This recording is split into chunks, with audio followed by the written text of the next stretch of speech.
Bon, il est temps de faire ça une bonne fois pour toutes.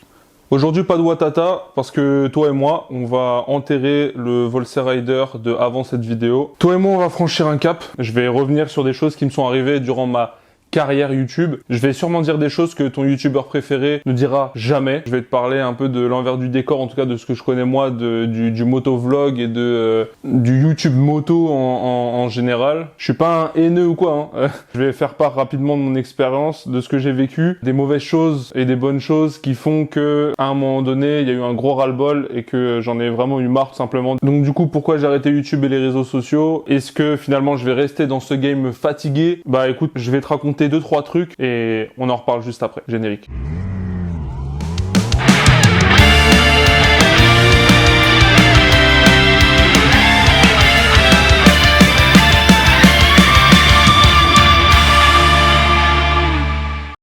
Pour commencer, déjà, YouTube a vraiment beaucoup changé depuis que quand j'ai commencé en 2016, parce que c'était en 2016. YouTube a vraiment énormément changé. Les histoires d'algorithmes et tout, ça a foutu un bordel sans nom pour tous les créateurs. Il y en a qui ont su s'adapter. La plupart ont su s'adapter. Ceux qui sont toujours dans le game ont su s'adapter. Moi, il y a un truc qui me gêne. Vous le savez très bien, et moi-même, je suis client de ça. C'est que maintenant, pour que ton contenu fonctionne, il faut absolument que ce soit du trash, il faut que ce soit quelque chose où il y a du clash, où il y a de la bagarre, où il y a du sang, où il y a des gens qui se font mal, où il y a des gens qui pleurent. Si c'est juste un contenu bienveillant, où il y a rien derrière, où il y a pas de gens qui se font mal ou de trucs et tout, ça marchera pas. Alors moi je dis pas, parce que moi-même je suis client de ça, tu vois, mais c'est juste que c'est dommage parce qu'il y a des vidéos qui méritent d'être vues. Je parle pas de moi, hein, je parle en général. Il y a plein de vidéos, je tombe sur plein de créateurs de contenu pas connus, que ce soit dans la moto ou quoi que ce soit, qui font des vidéos stylées avec un vrai bon fond, des choses intéressantes, etc. Elles sont pas mises en avant. Et moi je fais une vidéo comme si YouTube allait regarder en disant ouais, t'as grave raison, on va changer l'histoire de l'algorithme, parce que l'algorithme c'est ça qui vend. Donc l'argent aura toujours le dessus sur tout ce qu'on veut faire. Donc dans tous les cas là-dessus on peut rien faire. Le truc c'est que alors moi j'ai fait beaucoup de vidéos où ça clash, enfin tu connais les délits d'observation, où il y avait déjà rien que le mec qui me rentre dedans et qui veut me planter avec un couteau. Je rencontre encore des gens qui me disent ah mais attends, c'est toi qui t'es fait rentrer dedans à Paris et le mec qui voulait te planter, c'est toi qui as fait la vidéo et tout. Moi je dis oui, les gens ils disent trop stylé, mais moi faut vraiment, bon, ceux qui me suivent depuis longtemps et qui sont accrochés et tout, qui connaissent vraiment les bails, ils savent que c'est la vidéo que je déteste le plus de toute ma chaîne, parce que c'est absolument pas représentatif de ce que je suis et de ce que je fais. J'en ai fait des vidéos avec la police et tout, où je me fais arrêter, où il y a contrôle et machin, et je sais. Et par exemple, c'est ça que je vais mettre comme titre, c'est ça que je vais mettre comme miniature, parce que c'est comme ça que ça marche. Et si tu veux que le reste de ton contenu qui est intéressant soit vu, et t'es obligé de mettre le négatif pour qu'après on voit le reste, tu vois, les histoires de time watch et tout. En fait, le problème c'est que en 2022, moi je me sens trop vrai et trop authentique pour réussir à fonctionner comme avant, tu vois. Parce que moi ça me fait mal de faire des trucs comme ça me casse les couilles de me dire quand il m'arrive une dinguerie et que j'ai filmé, je me dis putain ça, miniature, tu vois. Ça, titre, le main event de mon daily observation, tu vois. Ça me casse les couilles de penser comme ça. Avant, quand j'ai commencé, il m'arrivait juste des dingueries quand je roulais et j'avais juste envie de les montrer en disant mais putain mais regardez, c'est pas possible, il y a qu'à moi que ça arrive ce genre de délire, tu vois. Et petit à petit après ça a commencé à monter. Après il y a eu le mec où je suis rentré dedans, etc. Il y a eu l'histoire, il y a eu les reportages télé et tout ça a pris une ampleur. Il y a beaucoup de gens qui m'ont découvert avec les reportages qui en plus faussaient complètement le but de base qui était en mode bon mood et tout. Ensuite la vérité c'est que bon il y en a beaucoup qui sont au courant. Moi j'étais vu comme celui qui roulait comme un ouf, qui s'en bat les coups. À l'époque, pour ceux qui se rappellent, je foutais même pas le compteur, je faisais des 180 sur l'autoroute avec ma CB500, je m'en battais les couilles. Je me disais mais qui va se casser la tête à venir m'arrêter? Il y a 5000 personnes qui regardent mes vidéos, on s'en bat les couilles, tu vois. Et petit à petit, t'es obligé de t'adapter à tout ça, t'es obligé de faire attention et tout. Et les partenariats, etc., ça devient sérieux et tout. Franchement, c'est super relou, en vrai de vrai. Je vais faire le mec qui me plaint alors que j'ai bossé, tu vois, pour arriver là, à l'heure à laquelle je fais cette vidéo, on est à 77 000 abonnés, dont 15 actifs. Toi, du coup, si tu regardes cette vidéo, tu fais peut-être partie des 15-20 actifs. Donc tu le sais sûrement, et c'est peut-être aussi comme ça que tu me vois, c'est pas un problème, tu vois, c'est l'image que je me suis faite. Moi, j'avais cette image du mec qui roule comme un ouf, qui fait des wheelings sur l'autoroute, qui zigzague à fond entre les bagnoles, qui clairement s'en bat les couilles, tu vois, je suis obligé de censurer couilles, ça me casse les couilles.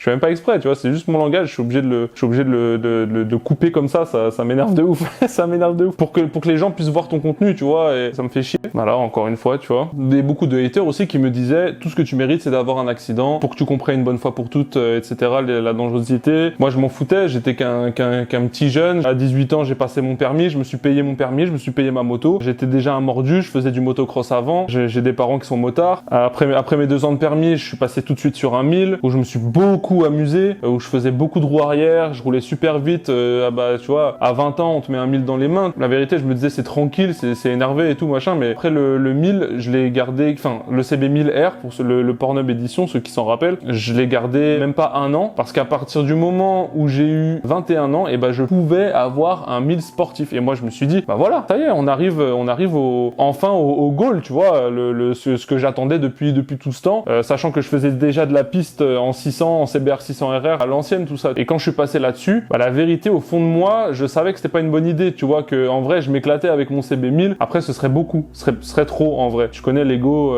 moi, je me suis juste dit, tu sais quoi, on s'en fout, juste on roule, on fait ce qu'on sait faire. Moi, de toute façon, je suis un ouf et je suis un pilote parce que je fais de la piste, parce que j'ai de l'expérience, je sais rouler en banlieue, je sais rouler à Paris, je sais anticiper, tout ça. Tout simplement, je me suis fait prendre à mon propre jeu, hein. Vous connaissez déjà l'histoire, je vais pas la refaire. Au final, j'ai eu mon accident, je suis pas passé loin de la mort et je suis pas passé loin de la paralysie. Sur le coup, je me disais, en vrai, ça va pas me calmer. Je minimalise de ouf, en tout cas, à ce moment-là, ce qui m'est arrivé. Je me dis, mais vas-y, c'est rien, c'est comme tu tombes sur piste, bon voilà, tu répares, tu repars. Et en fait, c'est pas du tout comme ça que ça s'est passé. J'avais encore le CB1000R, juste pour te dire à quel point c'était récent par rapport au moment où j'ai acheté mon ZX10R. La seule fois où j'ai repris la moto, où je suis remonté sur une moto, c'était pour aller prendre des photos de la moto pour la mettre sur le bon coin. Et j'étais pas bien, j'étais vraiment pas bien. Après, tu me diras, oui, mais c'est normal, tu perds la sensation et tout. Mais c'était dans ma tête, en vrai, que ça marchait pas, tu vois. Et puis après, tu connais la suite, j'ai acheté une R6 de piste dès que je me suis senti un peu mieux, pour pas reprendre la route tout de suite et ne pas faire de route tant que j'avais pas enlevé les broches dans mon dos. Alors depuis, le matériel a été enlevé, on a fait l'opération, tout s'est bien passé. J'ai fait de la kiné chez OptiPerf 95, où j'ai partagé pas mal de fois sur Insta. C'était beaucoup moins dur que la première fois. J'ai pu me lever le jour même de mon réveil d'après opération. Et en fait, il y a eu un vrai traumatisme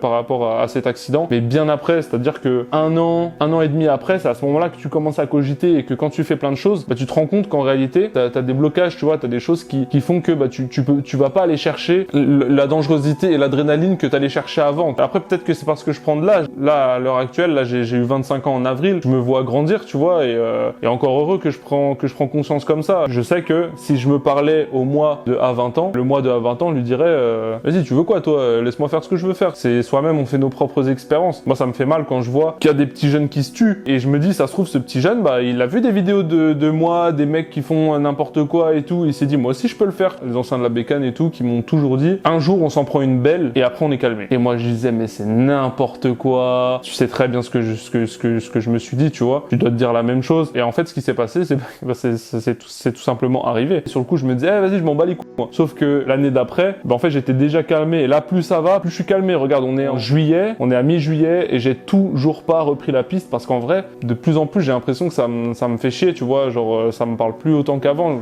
Et vraiment, je pense que c'est mon accident qui a fait ça. Et y a pas que ça. Là, on va revenir sur le sujet de pourquoi j'ai arrêté les réseaux sociaux et tout. La vérité, c'est que j'ai perdu quelqu'un qui m'était très très cher. Et cette personne m'avait fait vraiment changer et évoluer, en fait. Évoluer dans tous les sens du terme. Et perdre cette personne, ça m'a fait réaliser beaucoup de choses. Ça m'a fait apprendre de mes erreurs et encore une évolution encore supérieure et encore même plus importante selon moi que mon accident. Et en fait, il y avait un ras-le-bol de beaucoup de choses.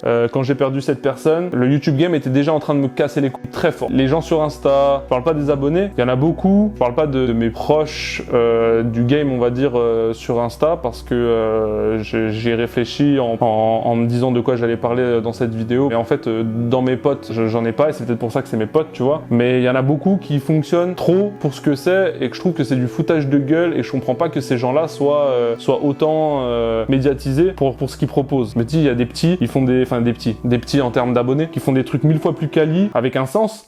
Ça, c'est une des parts. Mais voilà, tu vois, c'est le truc, c'est le game, c'est comme ça maintenant. Hein. On sait ce qui fait vendre, on va pas se mytho, c'est les meufs. Si t'as une putain de bécane de ouf, tu vois, moi je pense par exemple à Alan ou à Cubens. Pour le coup, Cubens, vraiment, il gère trop bien son truc. Il fait des vidéos super bien, super intéressantes. Il a une super bécane. Pour le peu qu'on a discuté, moi je trouve que c'est un mec bien. Ça, c'est du contenu qui mérite d'être regardé, tu vois. C'est un bail de passionné. Tu as envie de voir un R1 qui roule comme un ouf ou dans des belles routes, tu vois, moi ça me parle. C'est le contenu que j'aime, que j'aurais aimé pouvoir proposer, mais bon, tu connais, hein, Île-de-France, tu peux pas trop... Enfin bref, donc il y avait tout ça, le fait que tout était en train de me dégoûter, que ce qui fonctionnait le plus, c'est chaud, tu vois, on est en train de vivre une ère assez bizarre. Peut-être que c'est juste que je suis un haineux, ou alors que j'ai trop une sensibilité à part, peut-être, enfin je sais pas, tu vois. Après voilà, tout est une histoire de point de vue. Moi je vous dis, ce qui fait que du coup j'ai arrêté YouTube, c'était pas que ça, il y avait aussi un ras-le-bol personnel, émotionnel, il y avait un ras-le-bol de YouTube, des réseaux, tout ça. Et vous vous rendez peut-être pas compte, et même si au final sur Insta, là j'ai baissé, parce que forcément j'étais inactif pendant presque plus de 6 mois. Sur Insta, ouais, je suis à 12